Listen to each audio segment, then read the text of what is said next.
उनको भी हमने देख लिया था।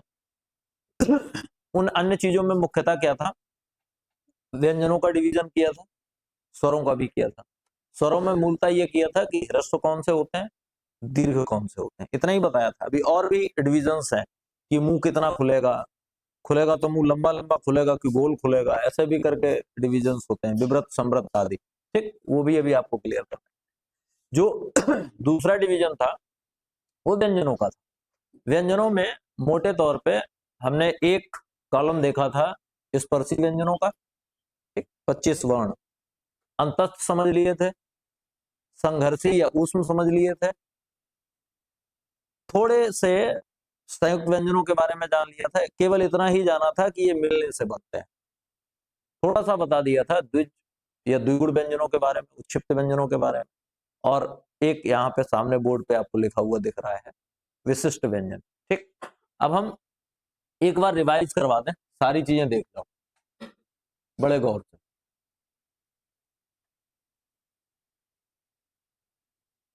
ये आपकी संपूर्ण वर्णमाला का मोटा मोटा डिवीजन है।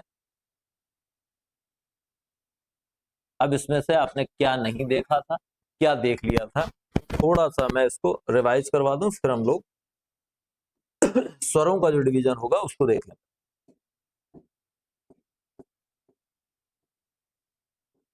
ठीक, देखो सबसे पहले वर्णमाला में वर्णों की संख्या, ठीक है, क्लियर है, 53 है। स्वर और व्यंजन, यहाँ पे मैंने 39 लिख रखा है। ठीक, इस 39 में थोड़ी समस्या है। 39 में समस्या क्या आएगी कि इनमें से भी संयुक्त व्यंजनों को अलग किया जा सकता है। जो संयुक्त व्यंजन है उनको अलग किया जा सकता है अगर आपका प्रश्न कह दे मूल। ठीक, लेकिन मूल शब्द या मुख्य शब्द जुड़ा हुआ रहेगा आपके प्रश्न में, ये बात ध्यान रखिएगा। अगर मूल और मुख्य जुड़ा हुआ है तो फिर उतने कम कर देंगे, जो संयुक्त व्यंजन है उनको कम कर दिया जाएगा। अगर ये नहीं जुड़ा है तो फिर आपका नॉर्मल सा उत्तर तो 39 होगा। अब स्वर दो भागों में विभक्त थे, ह्रस्व और दीर्घ। इन्हीं को एक और नाम दिया गया था मूल स्वर, क्योंकि ये किसी के मिलाने से नहीं बने। लेकिन बाकी ये जो दीर्घ होते हैं वो मिलाने से बनते हैं। कैसे? शुरुआत वाले ये जो 3 हैं ये उनके मिलाने से ही बनते हैं, लेकिन कैसे? आपस में ही मिलाने से। आ के साथ आ मिल रहा है, ई के साथ ई मिल रही है, ऊ के साथ ऊ मिल रहा है। ये वाले जो बाद वाले ये भिन्न स्वरों के मिलाने से बनते हैं, वो समान स्वरों के मिलाने से बनते हैं, ये भिन्न स्वरों के मिलाने से बनते हैं, इतना बता दिया। स्पर्शी व्यंजन स्पर्शी क्यों है, उसके पीछे का अपना कारण है। ये स्पर्श के द्वारा ही बोले जाते हैं। स्पर्श काय का है? वायु का। ठीक है, वायु का स्पर्श कहाँ है? 5 मुखांगों में से कहीं एक जगह। ठीक, और प्रत्येक लाइन का अपना अपना है। याद रखने का तरीका मैंने बताया था, ये क्रम तो आपको याद ही रहेगा कि पहले का वाली लाइन आती है फिर चा वाली लाइन आती है, तो याद ही रहेगा। यहां से उल्टा याद रखना है, उल्टा सबसे पहले नीचे से चलेंगे ऊपर की ओर। जो सबसे पहले शुरुआत होगी वो का स्थल होगा, क्या? कंठ। ठीक, कंठ के बाद तालु आएगा, तालु के बाद मूर्धा, मूर्धा के बाद दांत, दांत के बाद होंठ, यहीं तक तो आएगा। तो यहां से उल्टे चलेंगे और ये क्रम सीधा रखेंगे तो हमें याद बना रहेगा कि कौन सी लाइन के वर्ण जब बोले जाते हैं तो वायु अंदर से निकलती है और कहां पे जाकर के टकराती है, ये हमें पता रहेगा। ठीक, फिर अगली चीज बताई थी अंतस्थ व्यंजन। अंतस्थ व्यंजन की खासियत यह है कि इनमें वायु बाहर तो निकलती है, लेकिन जब इन्हें हम बोलते हैं तो हमें फील होता है कि वायु अंदर ही रह गई है। यानी जब हम बोलेंगे तो सीने में झंझनाहट सी महसूस होती है, ऐसा लगता है कि वायु फंसी पड़ी है अभी फेफड़ों में ही, वहां से निकल नहीं पा रही। ये पूरी लाइन या रा ला वा इनके बोलते समय, तो इसलिए इनको कहा जाता है अंतस्थ। ये ऐसे हैं जिनमें वायु जब बाहर निकलती है तो वायु को बाहर निकलने के लिए संघर्ष करना पड़ता है, घर्षण होता है। जब घर्षण होगा तो सीधी सी बात एक और है कि ऊष्मा बनेगी, तो इसलिए इनके दो नाम। वायु को निकलने में संघर्ष करना पड़ता है, इसलिए इनका नाम है संघर्षी। और चूंकि जब संघर्ष होगा यानी घर्षण होगा तो ऊष्मा डेवलप होगी, तो इसलिए इनका एक और नाम है ऊष्म। दो नाम हो गए। ठीक, फिर आते हैं संयुक्त व्यंजन। अब यहां से 2-3 तरह के प्रश्न आपके बनते हैं, उन्हें मैं पहले स्पष्ट कर दूं। ये 4 व्यंजन आपके पास हैं जिनको हम कह रहे हैं कि ये कैसे हैं? संयुक्त हैं। संयुक्त का सीधा सा मतलब हुआ कि ये जुड़ के बने हैं। तो एक प्रश्न आपका यहां से ये बन सकता है कि इनमें से प्रत्येक वर्ण कौन से दो वर्णों के मिलने से बना है। अंग्रेजी याद रखो, शा की अंग्रेजी KSH TR GY SHR, यही तो होती है। ये आपके नियम में फिट नहीं बैठ रहा, बाकी तीन नियम में फिट बैठ रहा है। KSH मतलब इसमें आधा का है और सा है। अब ये याद रखना कि भाई SH जो है वो दो सा के लिए यूज होता है, पहले दूसरे दोनों के लिए, तरोता वाला सा छोड़ दो, बाकी दोनों के लिए SH होता है। तो का में सा कौन सा होता है ये याद रखना है, ये हो गया छा का। ठीक, इसमें याद रखना बहुत आसान है, ता और रा है, रा हो गया, ता और रा दोनों। SHR इसका मतलब इसमें सा है और रा है, लेकिन इसमें सा बदल गया, इसमें दूसरा सा है। ज्ञा का याद रखना, ज्ञा यहां से, अब यहां तो होना चाहिए GY का मतलब हुआ कि गा और या होना चाहिए, जो कि नहीं है। यहां क्या है, जा है और वहां है। ये आपके चार प्रश्न है। जनरली छा और ज्ञा का खूब पूछा जाता है। इसका पहले वाले का कि छ किन दो वर्णों के मेल से बना है, तो कौन से दो वर्ण है, एक का है और दूसरा सा है। बस सा ये याद रखना, षटकोण वाला सा है। ठीक, और दूसरा ज्ञा का पूछा जाता है। ज्ञा के पूछे जाने के पीछे सीधा सा कारण यह है कि जैसा वो दिखता है, जैसा वो बोला जाता है, उनसे नहीं बना है। दिख क्या रहा है, ज्ञा ऐसे तो बोलते हैं, ज्ञा में निकल क्या रहा है, ग निकल रहा है, या निकल रहा है, जबकि यहां पे ग और या दोनों नहीं है, ज और वहां है। तो ये याद रखना है, ये पूछा जाता है। द्विगुण में क्या खासियत है, इनके नीचे पॉइंट लगे हुए हैं। इनकी खासियत यह है, ये याद रखो, आगे आपके काम आएंगे। इनका जो उपयोग हम करते हैं, तो याद रखिएगा, ये हमने लिखा डलिया,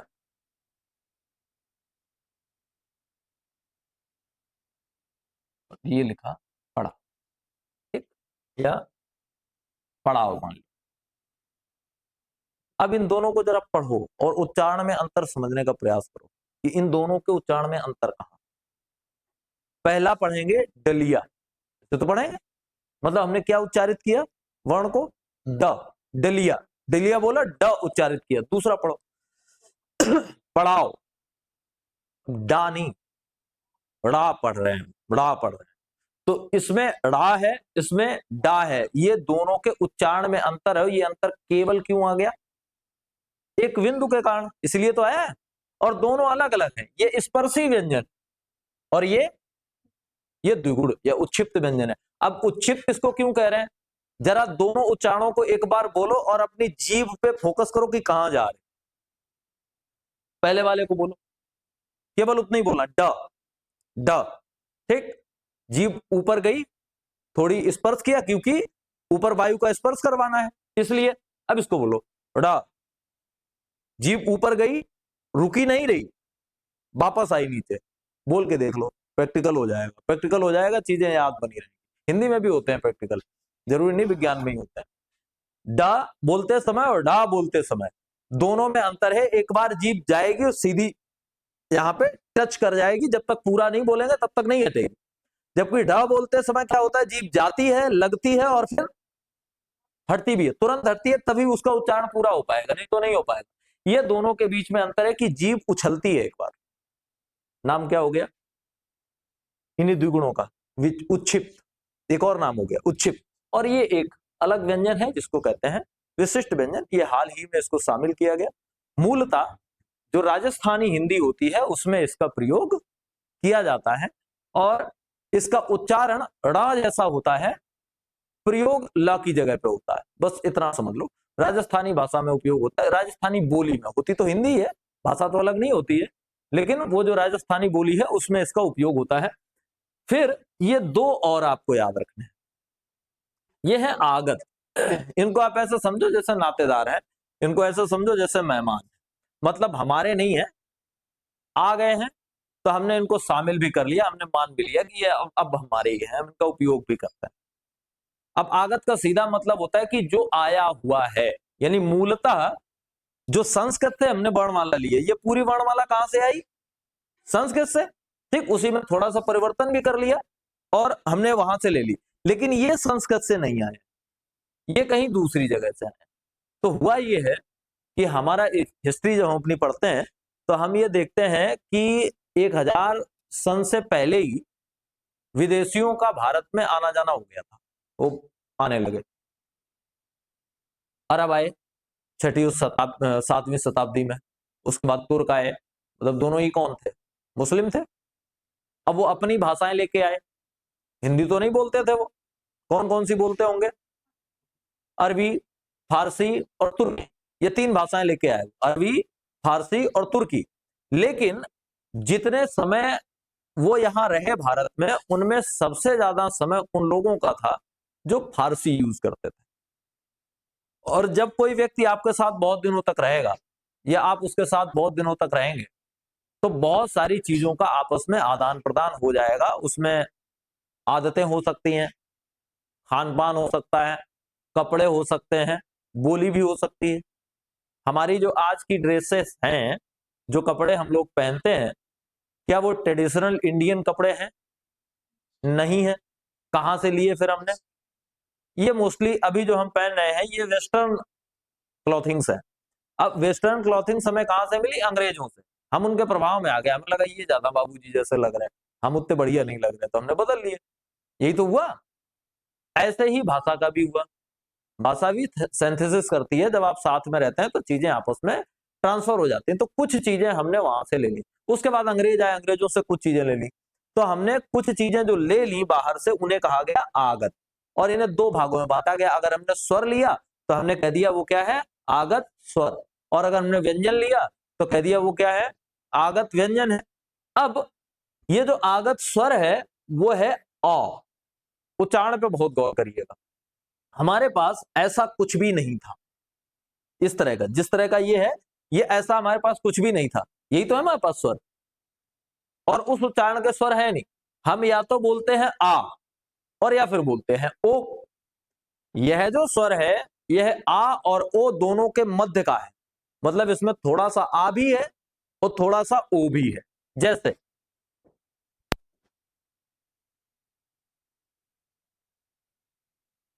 इन दोनों को उच्चारित करिए, क्या क्या लिखा हुआ है? अब ये अपने अपने कहने का तरीका है, हालांकि सही उच्चारण इन दोनों का है ओ।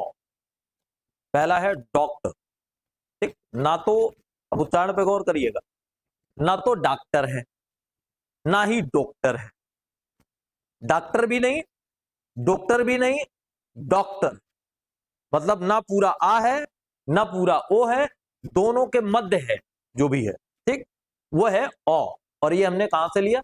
अंग्रेजी, ठीक है, ये अंग्रेजी से प्राप्त किया। आगत स्वर आपको कहां से मिला? अंग्रेजी से, और क्या है? ओ, ठीक। दूसरा, अब मैनपुरी जाओ तो वो कहते हैं कोल, क्या हुआ कि मिस कोल आई, कॉल नहीं कहते, अपने यहां जनरली काल कह देते, क्या हुआ कि मिस काल आई। तो काल और कोल दोनों गलत, सही उच्चारण उसका क्या होना चाहिए? कॉल। काल में क्या है? काल जब आप बोलते हैं तो वाइड स्पीड करता है आपका मुंह, आपके जो ओंठ है वाइड स्पीड करते हैं, काल इस तरह से मुंह खुलता है। कोल जब बोलते हैं तो इस तरह से खुलता है, गोल। और जब कॉल बोलते हैं तो दोनों तरह का, थोड़ा वाइड स्पीड भी करता है, गोल भी होता है, और जीभ जो है आधी ऊपर जाकर रुक जाती है, तब जाकर के आप ये उच्चारित कर पाएंगे, कॉल, ठीक। तो ये मध्य का है, याद रखिएगा। एक आगत स्वर हो गया, कैसा? अंग्रेजी से प्राप्त हुआ है, अ है, ठीक। उसके बाद आते हैं आगत व्यंजन। आगत व्यंजन हमें सारे के सारे मिले हैं फारसी से, और वो बिल्कुल नए नहीं है, हमारे पास हैं वो पहले से, हमारी वर्णमाला में वो पहले से हैं, बस उनमें जरा सा एक अंतर हो गया है। ये बिंदु थोड़ा गलत गलत जगह पे लग गया है, इसको मैं सही कर दूं। ये यहाँ पे होना चाहिए, ये यहाँ पे होना चाहिए, ये यहाँ पे, और ये यहाँ पे, यहाँ पे, ठीक है। इसको बोलते हैं नुक्ता, ठीक है। उर्दू में, फारसी में, अरबी में इसका उपयोग होता है, इसको बोलते हैं नुक्ता। और जैसे ही इसको नुक्ता बोलते हैं वैसे ही आपकी जीभ का काम बढ़ जाता है। जनरली जब आप फ बोलेंगे तो आपकी जीभ का ज्यादा काम नहीं है। पापा बाबा माँ वाली लाइन में है, मतलब ऊंट इस्तेमाल होंगे, भीतर से वायु आएगी और कहां टकराएगी, ऊंटों पे। मतलब एक बार आपको ऊंट बंद करने पड़ेगा फा बोलने के लिए, ये तो होगा फा। बिना ऊंट बंद करे बोला जा सकता है? नहीं, लेकिन केवल इतना काम करना पड़ेगा। इन्हें एक और नाम दिया जाता है, इन्हें कहते हैं अलिजिह्वी। अलिजिह्वी, अलिजिह्वी कहते हैं। क्यों? क्योंकि इनको बोलते समय एक अंतर आएगा जनरली, जरा उस अंतर को और समझ लो।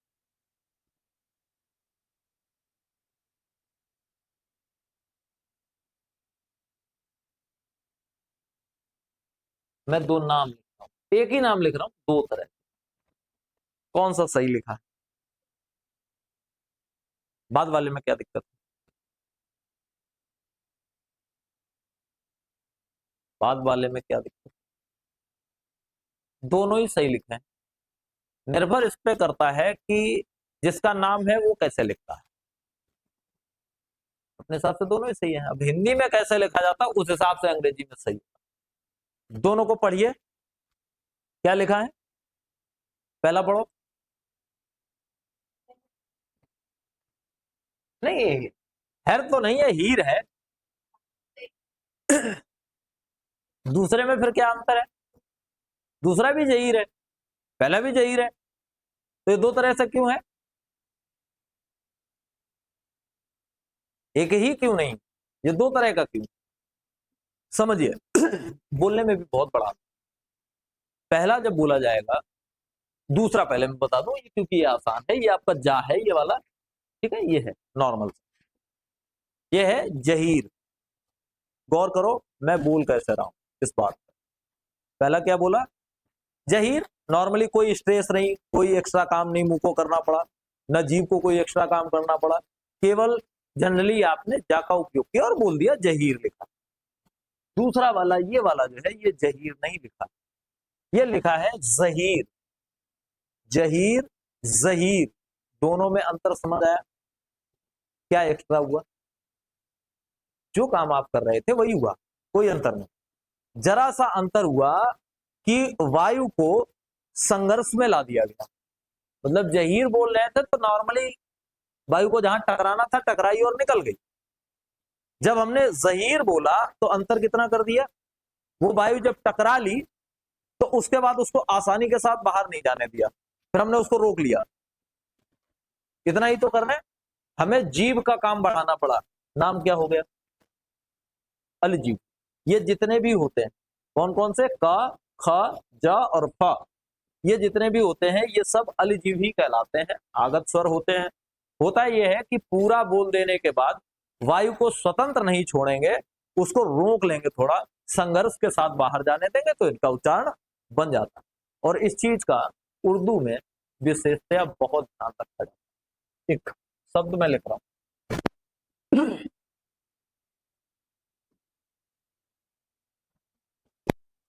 क्या लिखा है? नहीं, अभी मैंने बताया कैसे कैसे पढ़ेंगे इसको। इसकी स्पेलिंग पता क्या है? इसकी स्पेलिंग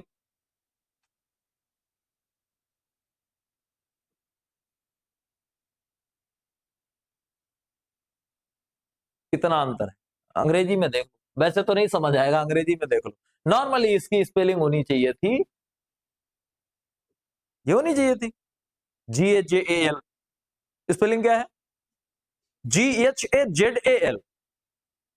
ये जो लिखा हुआ है ये दरअसल लिखा हुआ है गजल। गजल, गजल, क्या बोल रहा हूं मैं? नट गजल।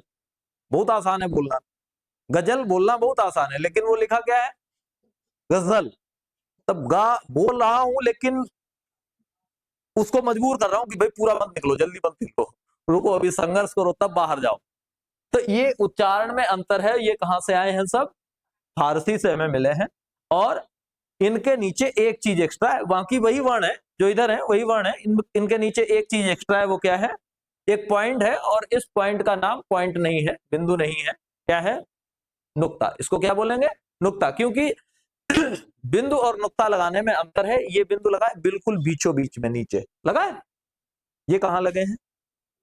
साइड में, एक तरफ किनारे की ओर। तो ये नुक्ता है। नुक्ता लगे हुए जो वर्ण है वो कहां से लिए गए? फारसी से, इनको आगत व्यंजन बोलते हैं। और अंग्रेजी से लिया गया, इसको बोलते हैं आगत स्वर। इतनी चीजें क्लियर हो गई। अब आगे बढ़ो और जरा स्वरों को देख लीजिए। पहला, हालांकि ये बात मैं बता चुका हूं, फिर भी रिवाइज कर लीजिए थोड़ा सा। है क्या इनमें? उच्चारण काल के आधार पर स्वरों का वर्गीकरण। तीन तरह के स्वर हैं उच्चारण काल के आधार पर। उच्चारण काल का सीधा मतलब जिसको बोलने में सबसे कम समय लगे, लघु स्वर। जिसको बोलने में ज्यादा समय लगे, दीर्घ स्वर। और जिसको बोलने में बहुत ज्यादा समय लगे, वो प्लुत स्वर। तीसरा और याद रखना, कौन सा? प्लुत। लेकिन ये कहीं वर्णमाला में लिखा नहीं जाता। दरअसल ये होता क्या है? ये होता है छोटा आ, वो भी आधा।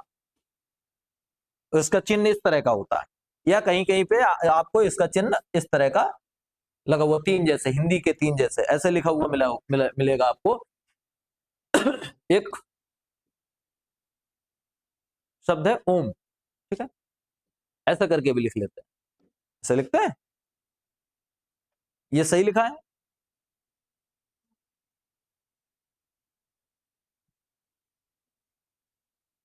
ओम प्रकाश लिखना है तो ऐसे ही लिखा जाएगा, ठीक है। किसी का नाम ओम है तो ऐसे ही लिखा जाएगा, ठीक है। लेकिन मंत्र में अगर ओम आएगा तो ये ओम गलत है, क्योंकि फिर उच्चारण प्रॉपर नहीं हो पाएगा। ओम का उच्चारण कभी भी, मंत्र मंत्र तो पढ़े होंगे, पढ़े, कतई धार्मिक नहीं पढ़े होंगे, मतलब खुद नहीं पढ़े होंगे तो किसी दिन प्रोटोकॉल में फंस गए होंगे, उसमें बैठे होंगे हवन अवन में, तो कुछ नहीं करना पड़ा होगा, तो ओम स्वाहा तो करना ही पड़ा होगा। तो अगर आपने ओम स्वाहा कर दिया तो आपको कोई लाभ नहीं, आपको करना है ओम स्वाहा, तब लाभ होगा। क्यों? क्योंकि ये वायु का खेल है, आपके फेफड़े मजबूत होते हैं इससे, ये विज्ञान कहता है। बाकी ईश्वर खुश होता है, देवता खुश होते हैं, वो बात की बात, लेकिन फेफड़े मजबूत होते हैं इसका अभ्यास करने से। लेकिन वो फिर किस तरीके से लिखा जाएगा? इस तरह से। इसका काम होता है स्ट्रेस देना पिछले वाले वर्ण को, उसको लंबा कर देना, उसके उच्चारण को और लंबा कर देना। जैसे कल मैंने बताया था कि कुछ स्वरों की ये खासियत होती है कि ये लंबे किए जा सकते हैं, बिना स्पेस दिए इनको लगातार बोला जा सकता है, बिना रुके, व्यंजन को नहीं।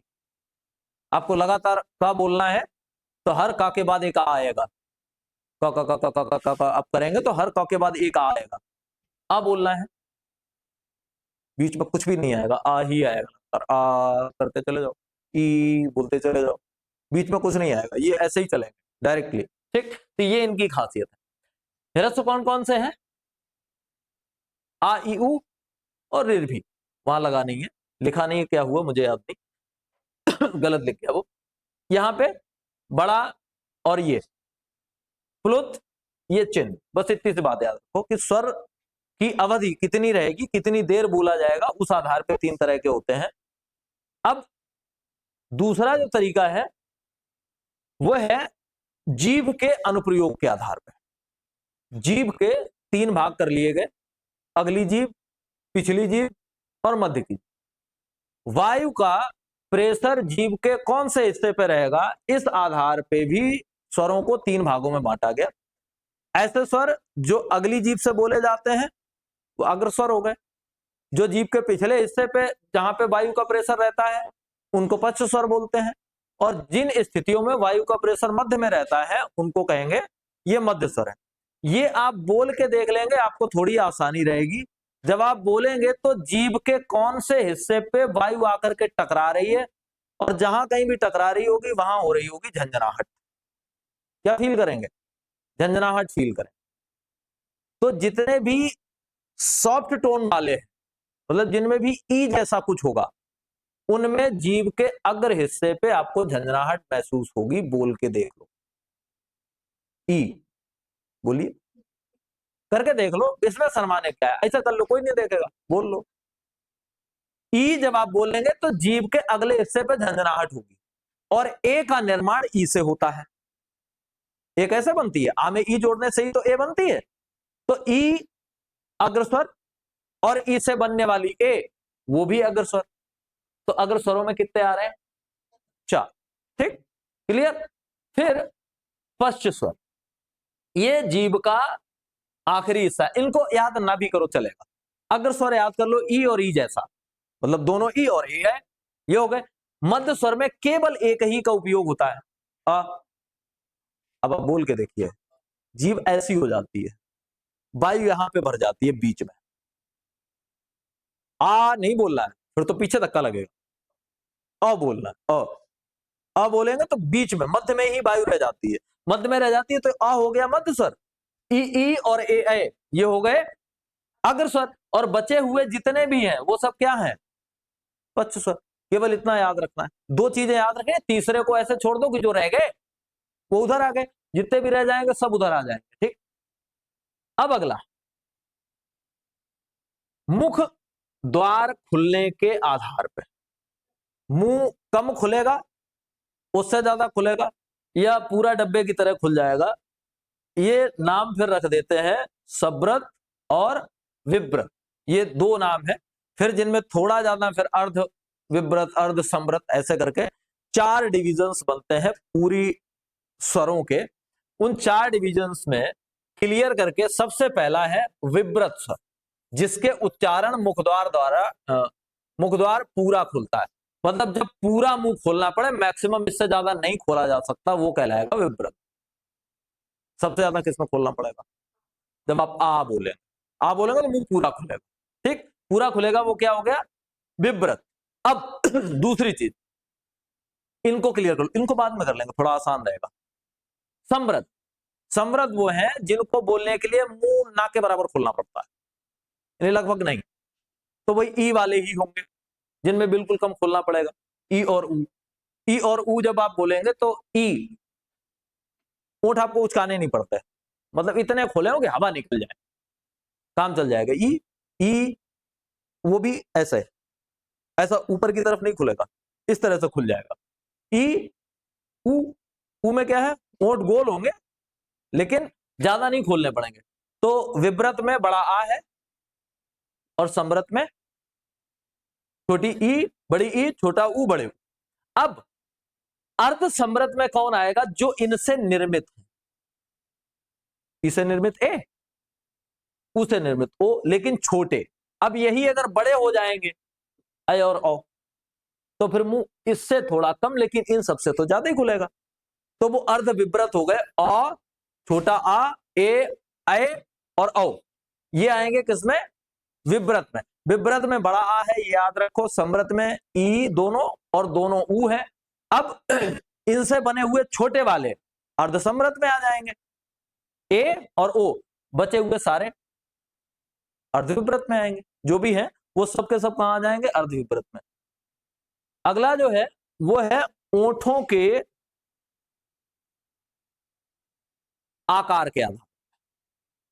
ओंठों का आकार कैसा रहेगा, मतलब गोल हो जाएंगे या वाइड स्प्लिट करेंगे, इस आधार पे 2 तरीके हैं।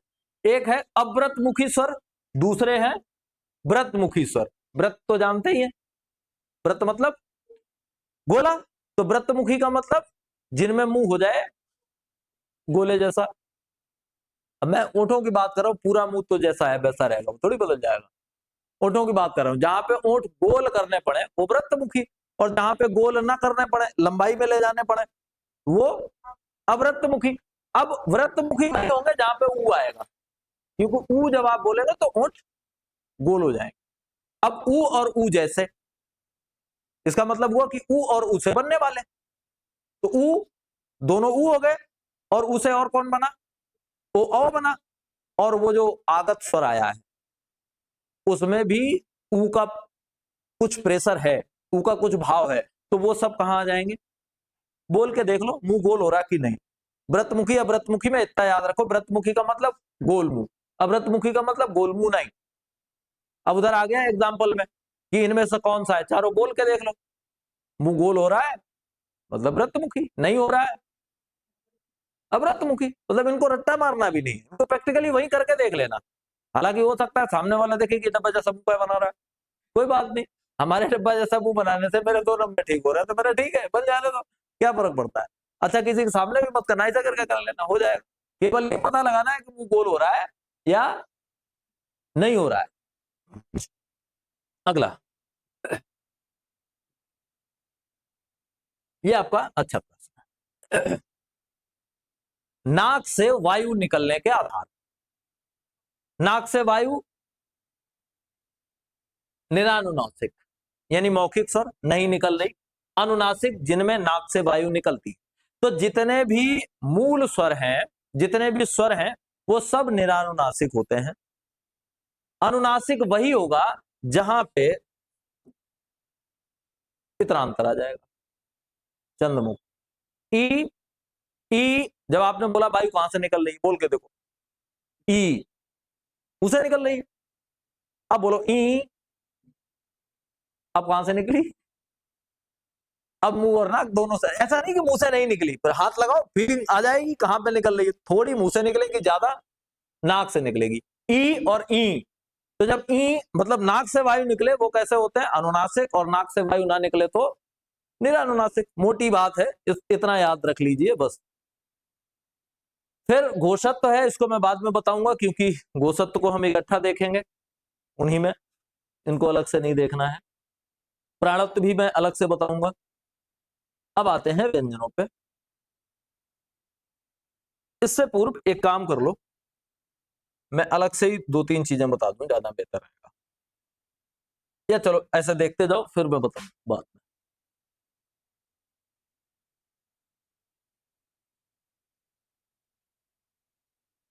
ये वाला जो पेज है आपके लिए बड़ा इंपॉर्टेंट है, यहां से आपके खूब प्रश्न बनते हैं।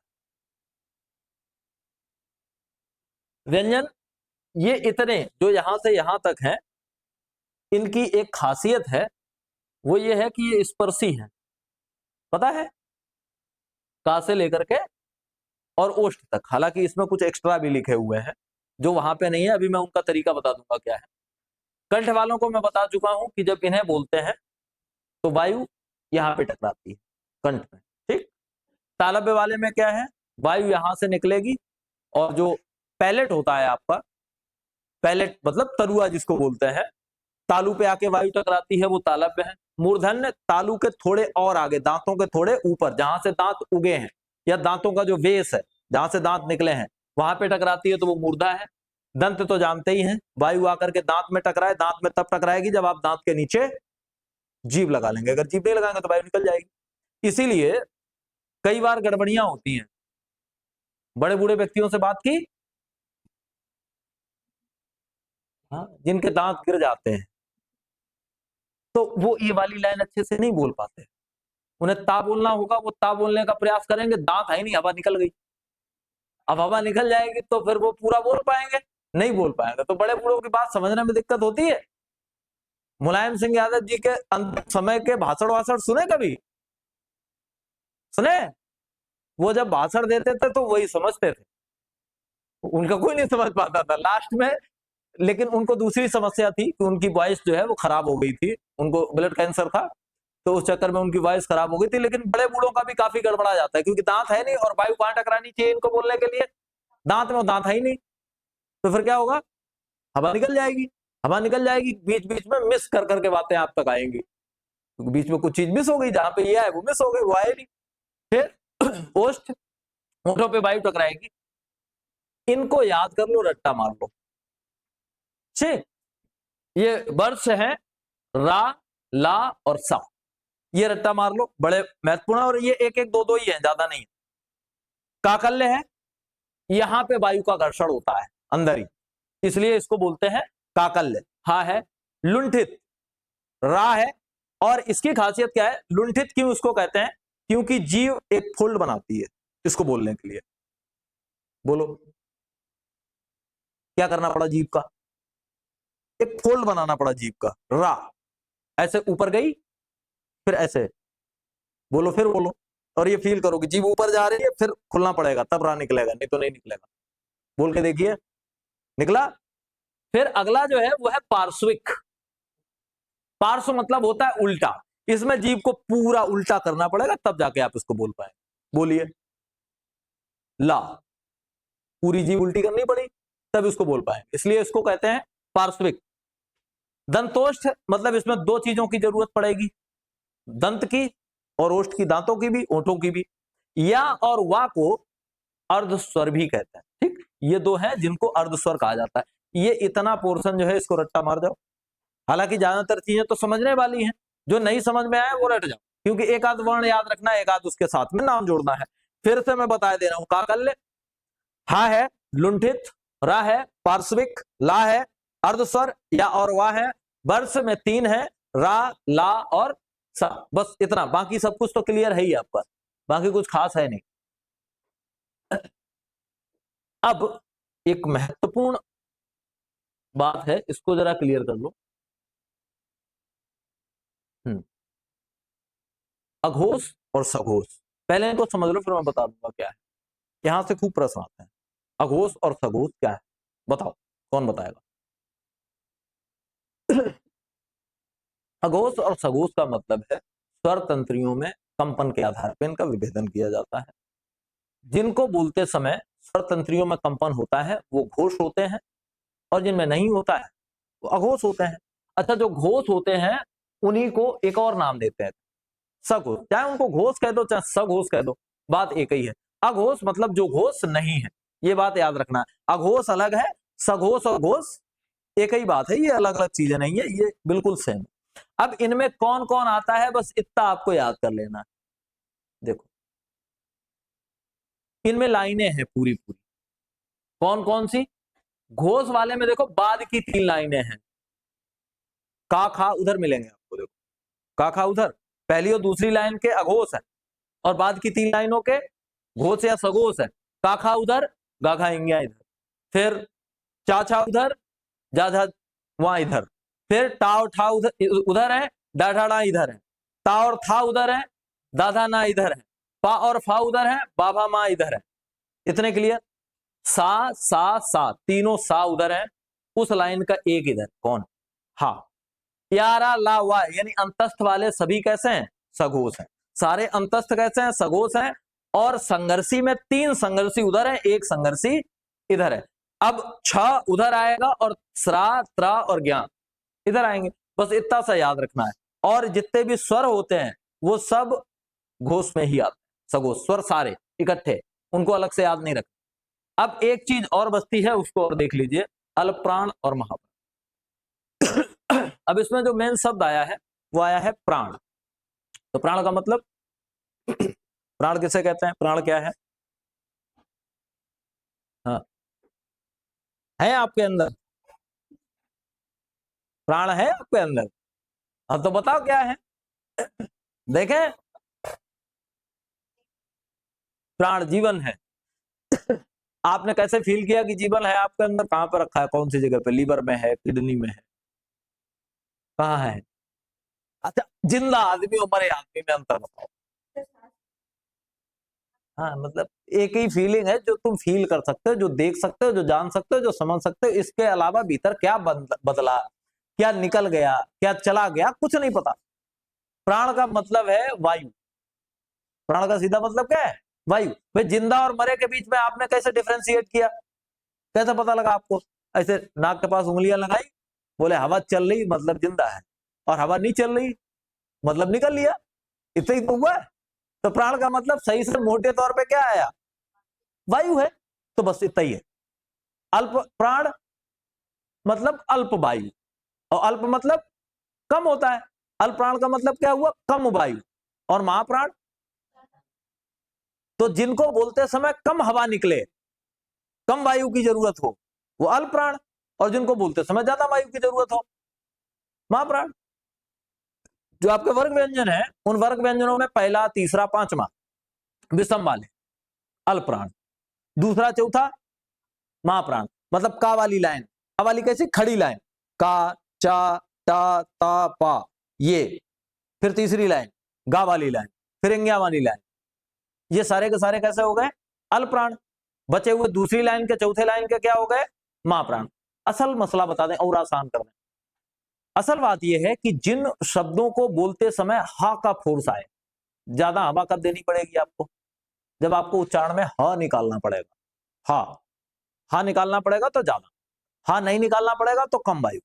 तो सीधा सा ये याद रखो कि जिनमें एक एक्स्ट्रा हा हो वो होते हैं महाप्राण, जिनमें एक एक्स्ट्रा हा ना हो वो होते हैं अल्प प्राण। अब एक एक्स्ट्रा हा आप हिंदी में नहीं समझ पाएंगे, अंग्रेजी करो। कैसे? देखो, का, ख, गा, घा, इंग्या, ये लाइन हो गई आपकी। अब देखो जरा, का, के, खा, के एच, गा, जी, घा, जी एच, इंग्या, यन। अब एक ही नहीं और भी देखो, इस लाइन की भी अंग्रेजी लिखो, सी एच, फिर सी दुई एच, जे, जे एच, और प्रत्येक लाइन में, हर लाइन में आप देखेंगे पहले वाले में, तीसरे वाले में और पांचवें वाले में एच नहीं है, और अगर है भी तो उसके अगले वाले में उससे एक ज्यादा है। जैसे यहां के कोई एच नहीं है, अगले वाले में देखो एच है, सब में एच, और इस वाले से एक, अगर उधर एक एच है तो इधर फिर दो होंगे, एक्स्ट्रा होंगे।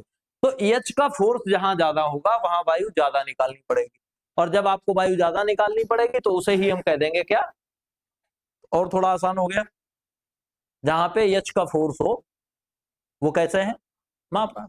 जहां एच का फोर्स ना हो वो कैसे हैं? अल्प प्राण। अब देख लो कौन कौन से हैं अल्प प्राण, पहली, तीसरी, पांचवी लाइन। लेकिन वो महत्वपूर्ण नहीं है, महत्वपूर्ण कहां है वो देखो। असल मसला तो ये है कि महत्वपूर्ण है कहां। यहां तक तो मामला ठीक है, ये तो रट्टाफिकेशन है, रट गए, याद हो गए। ये याद रखते हैं, घोष और सघोष वाले में, घोष और अघोष वाले में जो अंतस्थ व्यंजन थे वो घोष में आ रहे थे, इधर अल्प प्राण में आएंगे। और एक चीज और, डलिया नीचे पॉइंट वाला, ये इधर आएंगे, उधर दूसरा और चौथा यहां तक हो गए, यहां तक दूसरा चौथा हो गए, फिर संघर्षी वाले जितने वो सब उधर आ जाएंगे। इनकी भी खासियत देखो,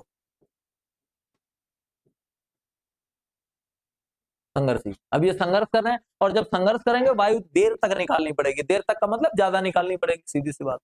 तो आपको ज्यादा वायु निकालनी पड़ेगी, वो क्या कहलाएंगे? महाप्राण। हाँ में एक, सॉरी लिख दिया है सर, एच है। असल मसला क्या है? असल मसला है आपका एच, तो वो उस एच को याद रखना है, सबसे मेन चीज वही एच है। कुल मिलाकर के इतना वर्णमाला में से आपको याद रखना है, केवल इतना।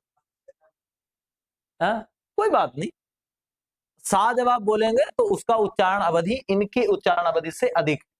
ठीक, असल बात क्या है, उच्चारण अवधि है। वो मैंने आपको एक तरीका बता दिया कि बहुत सारी चीजें रटनी ना पड़े, कुछ ऐसा एक तरीका हो मोटा मोटा। और तरीके जो है इसको क्या कहेंगे? इसको कहेंगे शार्ट ट्रिक। गणित में भी होती है, सब में होती है। एक तरीका मैंने बता दिया कि आधा काम तो, आधा नहीं आधे से ज्यादा काम ऐसे ही हो जाएगा, एक आधे स्पेशली याद रखना तो उसको रख लो। अब अगर इन सारे एक एक शब्द का रट्टा मारोगे तो कितने तरह से, एक एक शब्द का रट्टा आप कितने तरह से लगा सकते हैं? उतना संभव नहीं है, लेकिन इतना तो संभव है, इतना तो आसानी के साथ किया जा सकता है। ये ऐसा पोर्शन आपका कंप्लीट हो गया वर्णमाला, 2 दिन लगे, 2 दिन में वर्णमाला ऐसा पोर्शन कंप्लीट हो गया कि एक प्रश्न आपका तय है, पूछा जाएगा, किसी ने नहीं रोका, एक प्रश्न तो पक्का आएगा। और एक प्रश्न अगर 2 दिन में क्लियर हो जाता है तो ये बड़ी बात है, ऐसा समझ लो कि 2 दिन के पढ़ाए हुए से एक प्रश्न आ रहा है, क्योंकि पता लगा कि 7 दिन के पढ़ाए हुए से भी एक प्रश्न नहीं आता है। ठीक, रिजल्ट आना बड़ा जरूरी चीज होती है। अब एक काम करेंगे, परसों का एक काम था, एक काम कल का था, क्योंकि अकेले मेरे करे से कुछ नहीं होगा। जब आप रिजल्ट ओरिएंटेशन की बात करते हैं तो उसमें दोनों लोगों को काम करना पड़ता है, पढ़ने वाले को भी, पढ़ाने वाले को भी। और ज्यादा इंपॉर्टेंट उसका हो जाता है जो